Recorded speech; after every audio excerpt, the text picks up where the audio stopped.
이곳은 정말 특별한 매력을 지닌 주택입니다. 이 집의 가장 큰 자랑거리는 바로 유명한 산 근방에 있다는 점입니다. 이 덕분에 집 주변은 항상 맑고 청정한 공기로 가득 차 있습니다. 특히 등산을 취미로 삼고 계시거나 주말마다 자연 속에서 건강하게 땀 흘리는 것을 좋아하는 분들에게는 활동 공간으로 활용될 수 있습니다. 무엇보다 이 집은 도심의 번잡함을 벗어나 휴식 공간을 만들고자 하는 분들에게 세컨하우스로 사용하기에도 좋습니다. 복잡한 생각 없이 편안하게 머물다 갈 수 있는 안식처가 될 수 있습니다. 게다가 이 주택의 가장 큰 장점은 바로 넓디 넓은 땅에 있습니다. 본건 총 면적이 약 230평에 달하는데 이 넓은 땅이 현재 5천만 원대입니다. 하지만 영상 중간에 말씀드리겠지만 단점이 있어서 더 떨어질 것 같습니다. 이제부터 이 집을 살펴보도록 하겠습니다. 구독과 좋아요 한 번씩 부탁드립니다. 이제 본건으로 향하는 길을 보겠습니다. 사실 이 집까지 가는 도로는 제가 갔을 때는 산을 통과해야만 도착할 수 있었습니다. 주택으로 접근하는 경로는 진입 방향에 따라 다양하게 나뉘는 것으로 알고 있습니다. 제가 방문한 경로는 다소 꼬불꼬불하고 구불진 산길을 따라 이어져 있었습니다. 근데 도로는 아스팔트 포장도로로 잘 되어 있었습니다. 도시의 곧게 뻗은 도로와는 확연히 다른 자연 그대로의 모습을 간직한 길을 따라서 한참을 올라가야 했습니다. 본건이 산과 아주 가까운 곳에 위치해 있다 보니 다른 지역에 비해서는 체감 온도가 약간 더 낮고 추운 편이었습니다. 그만큼 주변이 울창하고 고도가 살짝 있는 것 같았습니다. 반면에 공기가 맑고 깨끗했습니다. 꼬불꼬불한 길을 따라 산을 통과해 내려오면 비로소 마을이 나타나고 그 마을을 지나서 조금 더 올라가야 이 집을 만날 수 있습니다. 본격적으로 이 주택이 있는 곳으로 들어오는 마지막 길은 시멘트 포장도로로 깔끔하게 정돈되어 있었습니다. 집으로 들어서는 입구부터는 관리가 잘 된 포장도로가 이어져 있어서 차량으로 진출입하는데 전혀 불편함이 없습니다. 본건은 골목길 안에서도 가장 마지막에 위치한 집입니다. 그래서 이 집을 지나다니는 차량이나 사람이 거의 없기 때문에 프라이버시와 조용한 환경을 누릴 수 있습니다. 이 주택은 따로 정식으로 설치된 대문이 없습니다. 흔히 시골집에서 볼 수 있는 나무나 철제 대문이 설치되어 있지 않은 상태입니다. 다만 주택 자체가 비교적 안쪽에 위치하고 있어 외부 노출이 적다는 점에서 어느 정도 보완이 되는 상황입니다. 주차는 본건으로 들어오는 입구 쪽 길가에 하시면 될 것 같습니다. 넓은 마당이 있지만 마당은 흙바닥으로 되어 있으니 차량은 깔끔하게 시멘트 바닥 위에 주차하는 것이 가장 편리하고 좋을 것 같습니다. 주차 공간에 대해서는 크게 걱정하지 않으셔도 될 듯합니다. 이제 주택 자체의 외관과 구조에 대해 살펴보겠습니다. 이 집은 1956년에 사용 승인을 받은 아주 오래된 건물입니다.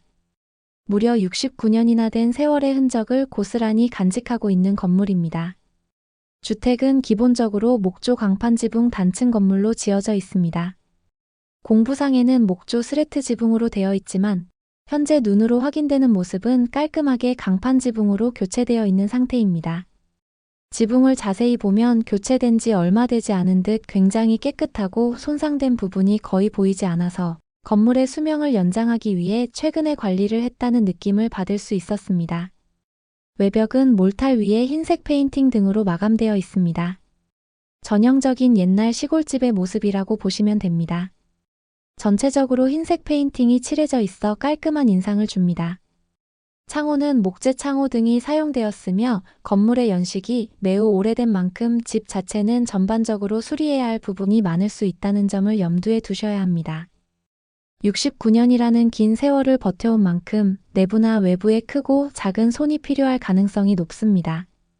현관문이 따로 설치되어 있지 않고 대신 샤시문을 통해서 집 내부로 들어가는 구조입니다.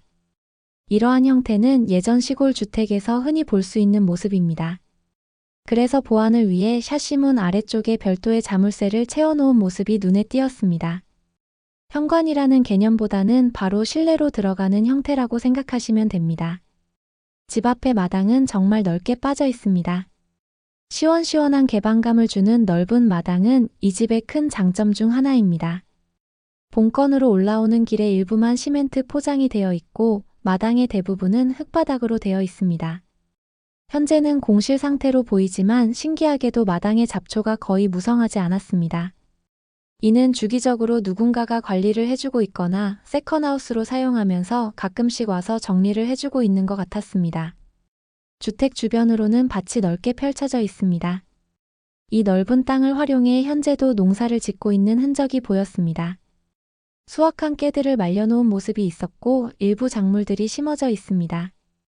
깨를 말리는 공간이 바로 마당으로 사용되는 부분인 것 같았고 마당에는 농사나 생활에 필요한 수도시설이 두 군데나 설치되어 있어 물을 사용하기가 매우 편리합니다.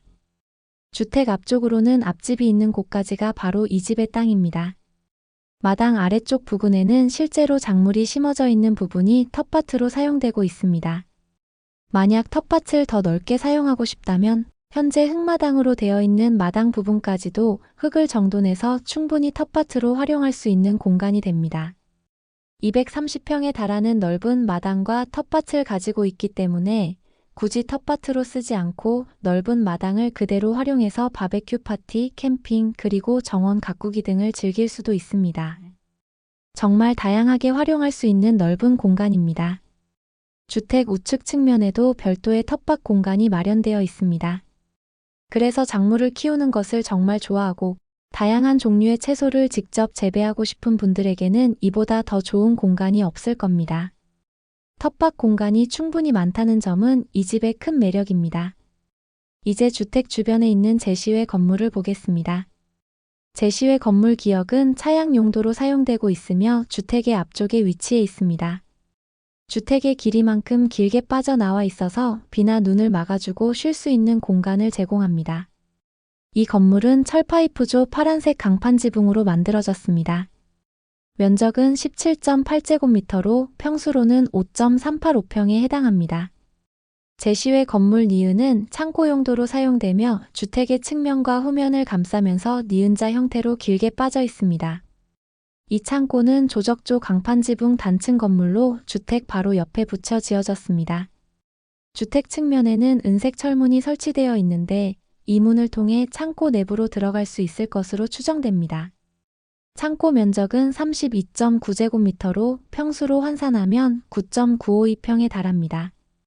약 10평에 가까운 이 넓은 창고는 농사도구, 생활용품, 캠핑 장비 등을 보관하기에 유용합니다. 이 주택의 토지 구성에 대해 지적도를 보면서 자세히 살펴보겠습니다. 이 집의 토지는 세 필지로 이루어져 있습니다. 지적도상 기호 1번, 3번, 4번이 바로 이 집의 땅입니다. 기호 1번 토지부터 보겠습니다. 이 땅의 지목은 대지이며 현재는 주택이 자리 잡고 있는 주거용 건부지로 사용되고 있습니다. 땅의 모양은 울퉁불퉁하게 생겼습니다. 이 세 필지 중에서 기호 1번이 면적이 가장 큽니다. 면적은 403제곱미터이며 평수로 따지면 121.908평이나 됩니다. 다음은 기호 3번 토지입니다. 이 땅은 주택의 앞쪽에 위치해 있습니다. 지목은 대지로 되어 있지만 현재는 밭으로 사용되고 있습니다. 모양은 네모 모양에 가깝게 빠져 있고 이 땅에 주택으로 올라오는 길이 일부 포함되어 있습니다. 기호 3번은 세 필지 중에서는 두 번째로 큰 땅입니다. 면적은 304제곱미터로 91.96평에 달합니다. 이 넓은 땅이 현재는 마당과 밭으로 활용되고 있습니다. 마지막으로 기호 4번 토지입니다. 이 땅은 주택의 오른쪽 측면에 붙어 있으며 지목은 전이고 현재도 밭으로 사용되고 있는 땅입니다. 모양은 길쭉하면서 마치 입술 모양처럼 생겼습니다. 기호 4번은 세 필지 중에서 제일 작은 땅이지만 그래도 면적은 53제곱미터로 16.032평이나 됩니다. 특히 이 땅은 지목이 전으로 되어 있기 때문에 나중에 이 땅을 취득하시려면 반드시 농지 취득 자격 증명서를 발급받으셔야 한다는 점을 꼭 기억해 두셔야 합니다. 이렇게 세 필지, 즉 기호 1번, 3번, 4번의 땅을 모두 합한 면적은 760제곱미터이며 이는 약 229.9평으로 거의 230평에 달하는 넓은 토지입니다. 기호 1번, 3번, 4번 토지의 남동측으로는 폭이 약 3m 내외의 포장도로를 통해서 차량이나 사람이 진출입할 수 있습니다. 이미 포장이 되어 있는 도로이기 때문에 접근성은 양호한 편입니다. 다만 간평서에 의하면 기호 4번 토지에 인접한 370번지 건물 일부가 이 땅을 점용하고 있다고 합니다.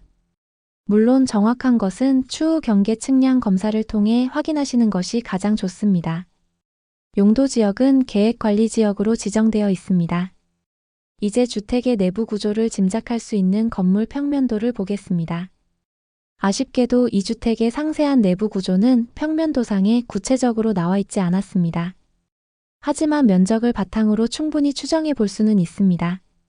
먼저 주택의 면적을 살펴보면 공부상의 면적과 실제 면적이 다릅니다. 공부상의 면적은 36.7제곱미터로 이는 11.102평에 해당합니다. 하지만 실제로 측량된 면적은 이보다 훨씬 큰 59.4제곱미터이며 17.969평입니다. 즉 실제 면적이 공부상의 면적보다 약 6.8평 정도 더 크다는 것을 알 수 있습니다. 이러한 면적과 옛날 주택의 구조를 바탕으로 내부를 추정해 보자면 아마도 오래된 주택의 형태를 띠고 있을 것입니다.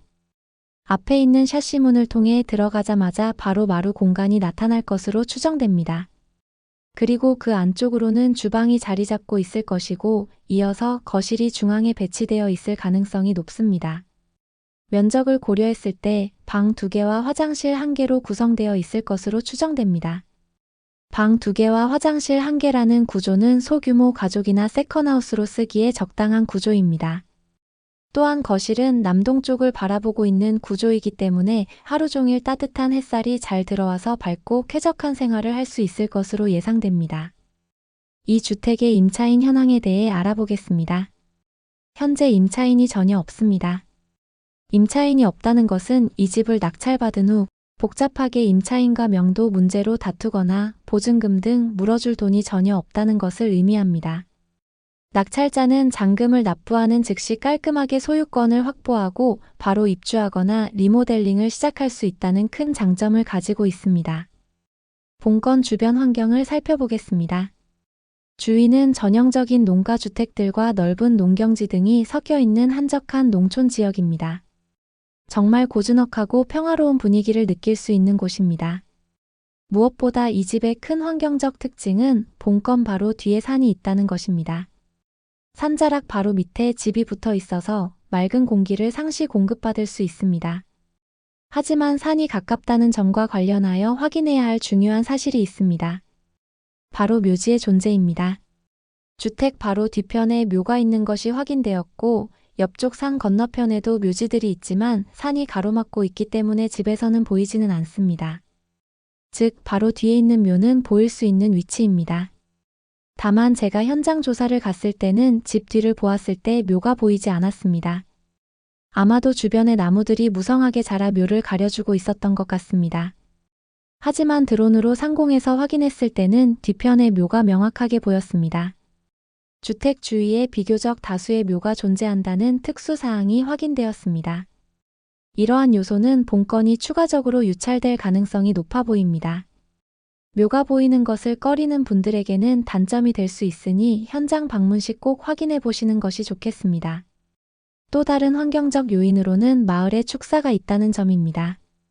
축사는 이 집보다 아래쪽에 위치하고 있습니다. 현재 이 축사가 활발하게 운영 중인지는 명확히 알 수 없으나 2023년에 주변에 곰포 사일리지가 놓여 있었던 것으로 보아 아직도 운영 중일 가능성이 높습니다. 축사 운영 여부와 냄새의 정도는 생활에 중요한 영향을 미치므로 이 부분 역시 현장 조사를 통해 반드시 확인하시기 바랍니다. 다행히 제가 현장 조사를 갔을 때는 딱히 냄새 같은 것은 나지 않았습니다. 하지만 바람의 방향이나 축사의 운영 상황에 따라 달라질 수 있으니 여러 번 방문하여 확인해 보시는 것이 좋겠습니다. 이 집의 위치와 생활 편의시설에 대해 알아보겠습니다. 이 집은 농촌 지역에 위치하고 있지만 아주 외진 곳은 아닙니다. 먼저 대중교통 이용 편의성입니다. 마을 안으로 들어가기 전에 버스 정류장이 위치하고 있습니다. 이 버스 정류장까지의 거리는 425m로 도보로 약 6분 정도 걸리는 거리입니다. 버스는 아침과 저녁 때 위주로 다닙니다. 다음으로 생활 편의시설입니다. 큰 시장이나 마트 등을 이용하려면 인근 동네로 나가야 합니다.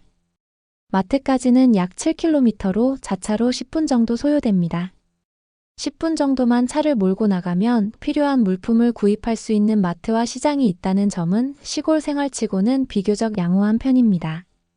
주변 지역과의 접근성도 중요한데요. 이 집 주변에는 함양, 구례, 곡성, 장수, 임실, 순창 등 유명한 인근 지역들이 있습니다. 함양까지는 함양군청 기준 29km로 자차 35분 소요됩니다. 구례까지는 구례군청 기준 37km로 자차 42분 소요됩니다. 곡성까지는 곡성군청 기준 37km로 자차 47분 소요됩니다. 장수까지는 장수군청 기준 39km로 자차 46분 소요됩니다. 임실까지는 임실군청 기준 47km로 자차 48분 소요됩니다.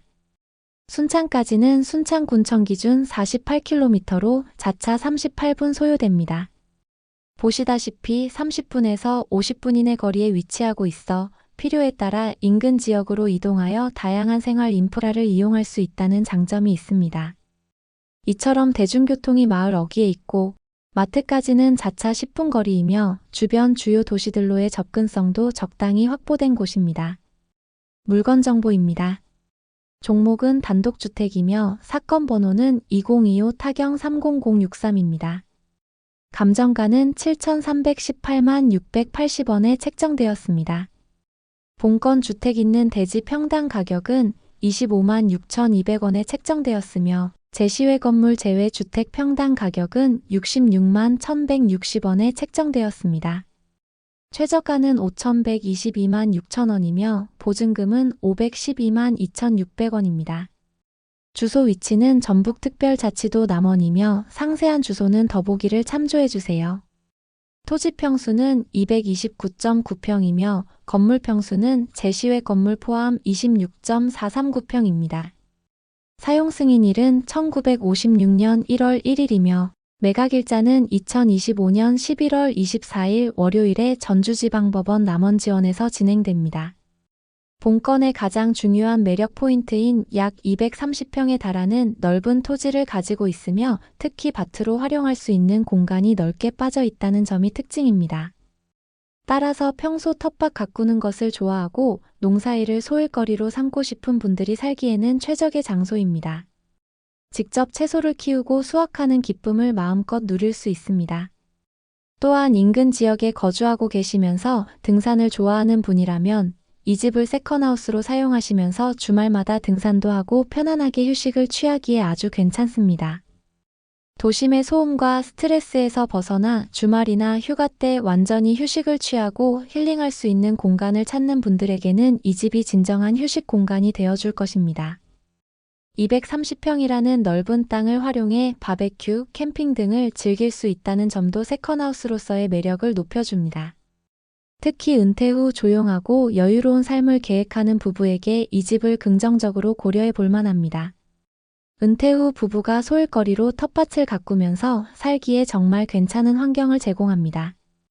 밭이 워낙 넓게 빠져 있어서 자급자족이 충분히 가능할 정도이니 싱싱한 채소와 건강한 먹거리를 직접 해결하며 만족도 높은 시골 생활을 누릴 수 있습니다. 물론 1956년에 건축된 69년 된 오래된 건물이라는 점, 그리고 주변 환경에 묘와 축사가 있다는 점은 반드시 고려해야 할 사항입니다. 이 집을 구매한다면 상당한 수리 비용과 노력이 필요할 수 있으며 주변 환경에 대한 현장 확인이 필수적입니다. 다음번에도 좋은 물건으로 찾아뵙겠습니다. 지금까지 영상을 시청해 주셔서 감사합니다.